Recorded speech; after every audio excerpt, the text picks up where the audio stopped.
کہانی کی شروعات میں ایک چھوٹا بچہ جو ایک کوٹھڑی میں قید ہوتا ہے اس کے چلانے سے ہوتی ہے۔ اسے ایک ڈے ڈریمر نے کڈنیپ کر لیا تھا۔ اس گینگ میں 5 لوگ تھے اور انہوں نے بچے کے بدلے میں پیسوں کی ڈیمانڈ کی تھی۔ اس بچے کے والدین نے پولیس کو انفارم کر کے اور پولیس کو اس کیس میں انوالو کر لیا تھا، لیکن اسے یہ نہیں پتا تھا کہ پولیس کے اندر ایک آدمی اس ڈے ڈریمر گینگ کا حصہ ہے۔ وہ انہیں بتاتا ہے کہ ٹرین میں پیسوں سے بھرے بیگ کو ہاتھ مت لگانا ورنہ تم لوگ پکڑے جاؤ گے۔ اس ڈریمر گینگ کا ایک آدمی ٹرین کے اندر موجود تھا۔ وہ نائف بیچنے والے سے نائف لے کر پولیس والے کے ہی آدمی پر تان کر اور پولیس والوں کو دھمکا کر ایک سنسان سے اسٹیشن پر اتر جاتا ہے۔ وہاں پر ایک پولیس والا آگے بڑھنا چاہتا تھا، لیکن اس نے اسے بھی اپنی گن سے فائر کر کے وہیں پر ہلاک کر دیا۔ اس کے بعد اسٹیشن پر ایک پولیس آفیسر اسے گن پوائنٹ پر لے لیتا ہے اور اس نائف کلر کو آزاد کرنے کے لیے کہتا ہے۔ دراصل بیونگ کا گن ہینڈ میڈ تھا، جس کے اندر صرف 2 گولیاں ہی آ سکتی تھی اور ایک گولی اس نے پولیس والے کو دھمکانے اور ایک گولی پولیس والے کو مارنے میں خرچ کر دی تھی، اسی لیے اس کو نائف سیلر کو چھوڑنا پڑتا ہے۔ وہ نائف سیلر آگے آ کر اسی پولیس والے پر اپنی نائف سے اسے بری طرح زخمی کر کے مار دیتا ہے۔ دراصل یہ نائف سیلر بھی اسی گینگ کے ساتھ ملا ہوا تھا، بلکہ ان کے ہی گینگ کا ممبر ڈونگ تھا۔ اب یہ اپنے باقی ممبرز کے ساتھ مل کر اپنے اڈے پر جاتا ہے جو شہر سے بہت دور ایک سنسان سی جگہ پر تھا۔ اب وہ لوگ سب مل کر اس بچے کے بارے میں سوچ رہے تھے، کیا اسے مار دیا جائے یا پھر اس کے گھر والوں سے دوبارہ سے کانٹیکٹ کیا جائے۔ پھر اس ڈریمر کے گینگ کے سربراہ سیونگ یہ فیصلہ کرتا ہے کہ اس بچے جس کا نام ہوائی ہے، اس کو ہم سب مل کر پالیں گے اور اسے اپنی طرح بنائیں گے۔ یہاں پر انہوں نے ایک جو نام کی لیڈی کو بھی بندی بنا کر رکھا ہوا تھا جو ان کی ہر طرح سے سیوا کرتی تھی اور وہ اسے ہوائی کا بالکل اپنی ماں کی طرح خیال رکھنے کے لیے کہتے ہیں۔ یہ ڈے ڈریمر گینگ نے پولیس کی ناک میں دم کر رکھا تھا، کیونکہ وہ جہاں بھی ڈکیتی کرتے یا کسی کو مارتے تو وہاں سے اپنے سارے ثبوت مٹا کر پولیس والوں کے ہاتھوں سے خود کو چھڑوا کر فرار ہو جاتے تھے، جس کی ایک وجہ یہ بھی تھی کہ ایک پولیس والا ان کے ساتھ ملا ہوا تھا۔ اب وہ ایک گھر میں ڈکیتی کرنے کے لیے جاتے ہیں جہاں کا ملازم ایک اندھا شخص تھا۔ وہاں پر اس گھر کے مالک کو مار کر چلے جاتے ہیں اور اس اندھے شخص کو دھمکی دے کر جاتے ہیں کہ ہم نے تمہارا چہرہ دیکھ لیا ہے، جبکہ تم نے ہمارا چہرہ نہیں دیکھا تو تم سمجھ لو کہ اگر تم نے اپنا منہ کھولا تو تمہارے ساتھ کیا ہوگا۔ اب یہ گینگ جیسے ہی سارا پیسہ شیسا لے کر اپنی گاڑی سے بھاگنے لگتے ہیں تو ان کی گاڑی کا پیچھا ایک پولیس والے کی گاڑی کرتی ہے۔ آگے ایک ٹرننگ پر پولیس والے کنفیوز ہو جاتے ہیں کہ ڈے ڈریمر آخر کس طرف گیا ہے، کیونکہ انہیں لگ رہا ہے کہ انہوں نے اس کی گاڑی کو رائٹ کی طرف جاتے ہوئے دیکھا، کیونکہ سائیڈ میں ایک اسکول اسٹوڈنٹ سنتروں کے ساتھ گرا ہوا تھا اور اس کے سنترے پوری سڑک پر پھیلے ہوئے تھے، جس سے انہیں یہ غلط فہمی ہو جاتی ہے کہ ڈے ڈریمر ضرور لیفٹ سے بھاگے ہوں گے اور اس وجہ سے یہ لیفٹ کی طرف موو ہو جاتے ہیں اور ان کی گاڑی کی وجہ سے ہی یہ لڑکا گر گیا ہوگا، جبکہ پولیس والوں کو یہ نہیں پتا تھا کہ یہ لڑکا کوئی اور نہیں بلکہ ہوائی ہی ہے جس نے انہیں چکما دے دیا۔ اب جب ہوائی اپنے گھر جاتا ہے تو اس کو 5 ڈیڈ پیسے گن رہے تھے، وہ اسے بھی ایک گٹھی تھماتے ہیں جس میں سے ہوائی کچھ پیسے لے کر انہیں باقی کے واپس کر دیتا ہے۔ پھر وہ اپنی موم جو کے پاس جا کر انہیں سنترے دیتا ہے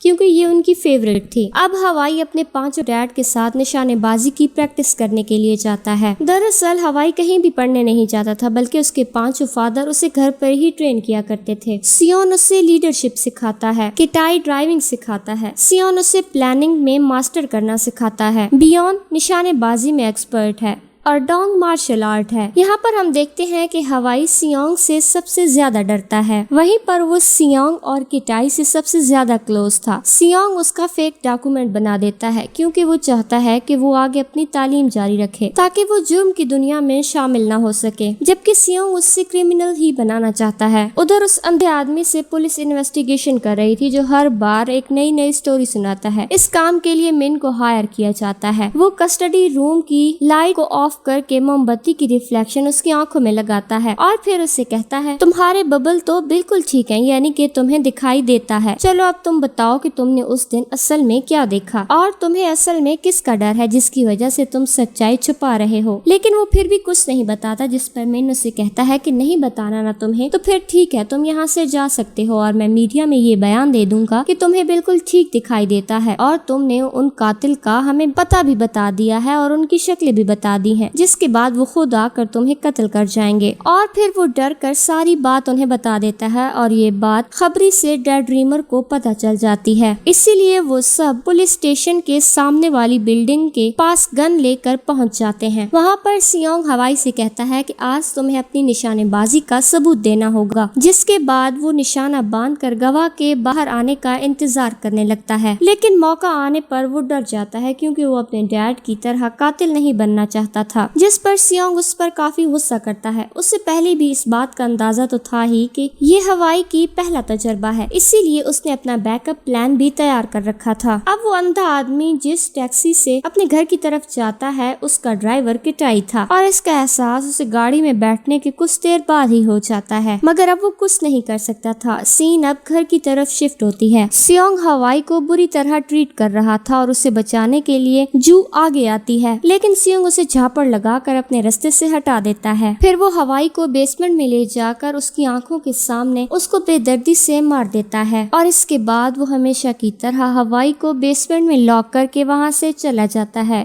اور یہ اس کے ساتھ بچپن سے ہو رہا ہے۔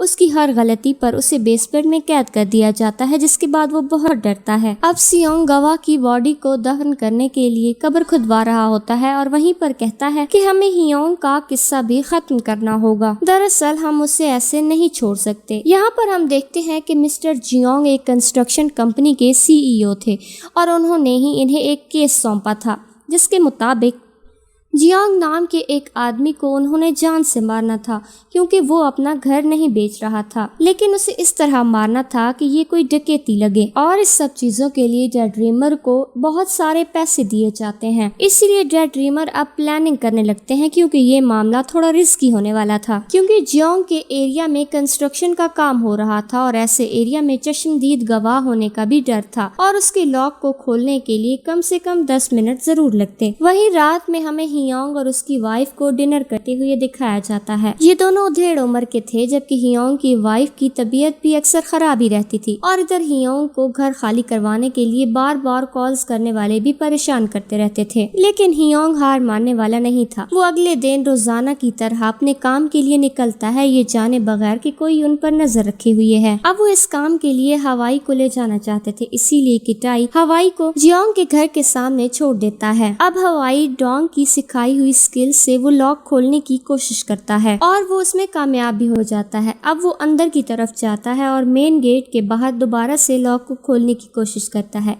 وہاں اس کنسٹرکشن ایریا میں پولیس والوں کی نظر اس پر پڑ جاتی ہے جو اندر نہیں جا رہا تھا۔ اب ایک پولیس آفیسر اسے آواز لگاتا ہے کیونکہ آج سے پہلے اس نے ہوائی کو کبھی نہیں دیکھا تھا، لیکن ہوائی اسی مین گیٹ کو کھولنے میں جٹ جاتا ہے۔ اس سے پہلے کہ پولیس آفیسر اس کے پاس آتے، آخر کار اس نے مین گیٹ کھول ہی لیا تھا۔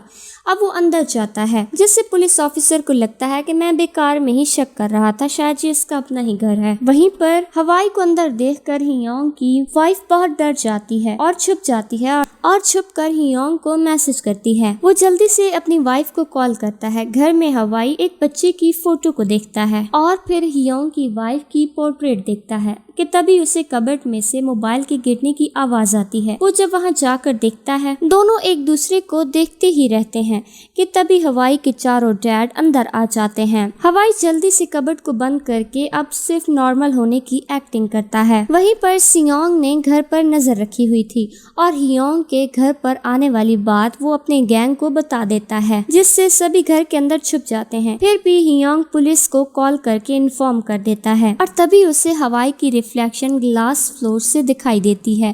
وہ اسے باہر آنے کے لیے کہتا ہے۔ تب ہوائی کے چاروں ڈیڈ اس پر ایک ساتھ حملہ کر دیتے ہیں اور اس کی نکلی ٹانگ کو بھی اس کے ساتھ سے ہٹا دیتے ہیں تاکہ وہ چل نہ پائے اور اسے صحیح سے زخمی کر دیتے ہیں۔ اب وہ ہیونگ سے اس کی بیوی کے بارے میں پوچھتے ہیں، جس پر وہ کہتا ہے کہ وہ اپنے پیرنٹس کے گھر گئی ہے۔ تبھی وہاں پر ہمیں کسی کے باہر جانے کی آواز سنائی دیتی ہے، تو ہمیں پتہ چلتا ہے کہ ہوائی نے اس عورت کو وہاں سے فرار کروا دیا تھا۔ راستے میں 2 ورکر اسے اس حالت میں دیکھ کر اس کی مدد کے لیے آتے ہیں۔